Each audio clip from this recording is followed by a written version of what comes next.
আসসালামু আলাইকুম সুপ্রিয় ভিউয়ার্স, আজকে একটি জীবনের ইতিহাস তুলে ধরার জন্য আপনাদের সাথে এক অতিথি নিয়ে আসছি। আমরা ইউরোপে আসি, এখন ইউরোপে আসা খুবই সহজ, কিন্তু প্রায় 2 যুগ আগে ইউরোপে আসাটা এত সহজ ছিল, সেই গল্পই আজকে শুনবো। আমার সাথে অতিথি হিসেবে আছেন যিনি, সোহানুর রহমান উজ্জ্বল। কেমন আছেন আপনি? জি, ভালো আছি। আপনি কেমন আছেন? হ্যাঁ, ভালো আছি। আসলে আমি যতটুকু জানতে পেরেছি যে আপনি 2 যুগ আগে ইউরোপে আসছেন। তো আমি যদি আপনার এই ইউরোপের আসার যাত্রাটা, এই কাহিনীটা একটু জানতে চাই আপনাকে। আপনি কিভাবে আসেন? আসলে এত ইজি তো না ইউরোপে আসাটা। এখন যেমন ইজি, আমরা বিমানে উঠি, ইটালি এসে নামি, ইউরোপের যে কোনো জায়গায় এসে নামি, কিন্তু একটা সময় ইউরোপে আসা তো খুব কঠিন ছিল। তো ওই মুহূর্তে আসলে আপনি কীভাবে আসছেন ইউরোপে? ধন্যবাদ আপনাকে। দেখেন, আজ থেকে প্রায় 24 বছর 1 মাস 3 দিন আগে, অর্থাৎ 2001 সালের জানুয়ারি মাসের 5 তারিখে আমি স্টুডেন্ট ভিসায় রাশিয়াতে আসি। রাশিয়াতে আসার পরে আমাকে একটা হোটেলে নিয়ে যাওয়ার পরে ওইখানে আমি 3 দিন থাকি। থাকার পরে আমার চাচা তাদের সাথে যোগাযোগ করে যে ইতালিতে আসার বিষয়।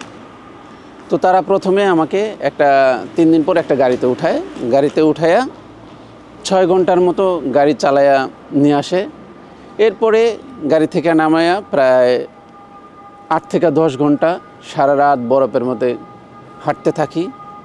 পাহাড় পর্বত পেরিয়ে হাঁটতে প্রায় আপনার রাত যখন একেবারে ভোর হয়ে আসে, তখন তারা জঙ্গলের মধ্যে একটা ঘরের মধ্যে আমাদের রাখে। তো আমার সাথে প্রায় 8 থেকে 10 জন আরও বাংলাদেশি ছিল, তাদের নিয়ে একটা ঘরের মধ্যে রাখা হলো। খুব করুণ জীবন। সেই ঘরের মধ্যে ছোট্ট একটি ঘর, কোনো খাবার নাই, দাবার নাই, পানি নাই। 3 দিন সেই ঘরের মধ্যে গাদাগাদি করে আমরা থাকি। হঠাৎ 3 দিন থাকে একটা রুমের মধ্যে? একটা রুমের ভিতরে 10 থেকে 12 জন হবে একটা রুমের ভিতরে। তো খাবার দাবারের কি ব্যবস্থা ছিল? কোনো খাবার দাবারের ব্যবস্থা ছিল না, কোনো লোকজন নেই, আমাদের রাইখা চলে যায়। আচ্ছা আচ্ছা। তো 12 দিন পরে একদিন সকালবেলা দেখি একটা বুড়ি একটা প্লেটের মধ্যে কিছু আলু নিয়ে আসছে। আচ্ছা, মানে বুড়িটা দেখতে পাইছে যে আপনারা এই রুমের মধ্যে আছে। বুড়িটা আলু নিয়ে আসছে, আলু রাখলো। আমরা আসলে আলু পাওয়ার পরে মানে ক্ষুধায় তো সবার জীবন যায় অবস্থা।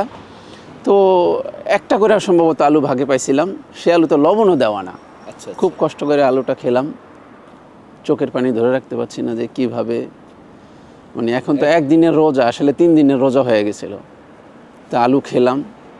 খাওয়ার পরে ওই বুড়ি বলল কি যে আজকে তোদের এখান থেকে রাতের বেলা গাড়িতে করে তোদের হাঙ্গারিতে নিয়ে যাবে। আচ্ছা আচ্ছা। তো রাত 8:30টার দিকে একটা গাড়ি আসলো, যেটাকে বলে ফুরগুনি। সেই গাড়ির মধ্যে আমাদের 12 জনরে আবার নিল। আচ্ছা। নেওয়ার পরে প্রায় 6 থেকে 7 ঘন্টা গাড়ি চালালো রাতের বেলা, চলতে হঠাৎ 3 দিন পরে হঠাৎ গাড়ি চলতেছে। রাত 1টা-2টার দিকে গাড়িটা আপনার অ্যাক্সিডেন্ট করে বরফের মানে উল্টা গেল। উল্টা যাওয়ার পরে আমাদের গাড়িটা অনেকগুলো খাইতে আপনার একটা গাছের সাথে ধাক্কা খেলাম। মানে কি গাড়ি অ্যাক্সিডেন্ট করলো। আচ্ছা আচ্ছা। তো গাড়ির গ্লাস ড্রাইভার খোলার পরে আমার এখানে কাইটা গেল। তারপরে আমরা যেমন কোনোভাবে জীবন নিয়ে আর কি বাঁচলাম। মানে আঘাতপ্রাপ্ত তো সকলেই হয়েছে। সকলেই আঘাতপ্রাপ্ত, গুরুতর কেউ না। তারপরে আপনার সেই হাঙ্গারিতে আইনও এই একই অবস্থায় একটা ঘরের মধ্যে রাখলো। আচ্ছা। একটা ঘরের মধ্যে রাখার পরে আপনার এই খাবার নাই, দাবার নাই, একটু পানি, সামান্য কিছু রুটি দিয়ে যায়। এইভাবেই আর কি ওইখানেও 8-10 দিন জীবন কাটে। 8-10 দিন একটা ঘরে আমরা 10-12 জন থাকি। সেখানে খাবার দাবারের খুবই সমস্যা। আপনার দিন শেষে সন্ধ্যার সময় একটু রুটি দিত। এটা হচ্ছে হাঙ্গারিতে। আচ্ছা আচ্ছা। তো হাঙ্গারিতে এইভাবে 8-10 দিন জীবন যাওয়ার পরে একদিন হঠাৎ ওইখানের লোকদের বলতো যে ডাঙ্গার, মানে যে আমাদের ওই যে এক জায়গা থেকে আরেক জায়গায় নিয়ে যায়। তো একদিন সন্ধ্যায় হঠাৎ করে ডাঙ্গার আসলো, আয়সা বলল কি যে আজকে তোদের অন্য আরেক শহরে নিয়ে যাব। আচ্ছা আচ্ছা। তো আমাদের গাড়িতে উঠাইলো। সেই একই অবস্থায় গাদাগাদি করে একটা গাড়ির মধ্যে উঠাইলো।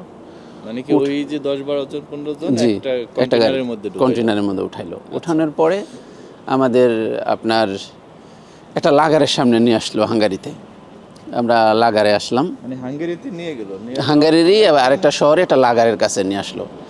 লাগারে নিয়ে আসার পরে সেই লাগারে আমরা আমাদের লাগারে রাখলো। রাখার পরে লাগার রিসিভ করলো। প্রথমে তারা স্বাস্থ্য পরীক্ষা করলো, রক্ত নিল। রক্ত নেওয়ার পরে দেখলো যে কোনো সমস্যা নাই। তারপরে তারা ওইখানে একটা লাগার ঘর, সেখানে আমাদের রাইখা দিল। তো হাঙ্গারিতে লাগারে ওইখানে আসার পরে থাকা খাওয়ায় তেমন একটা সমস্যা হয়।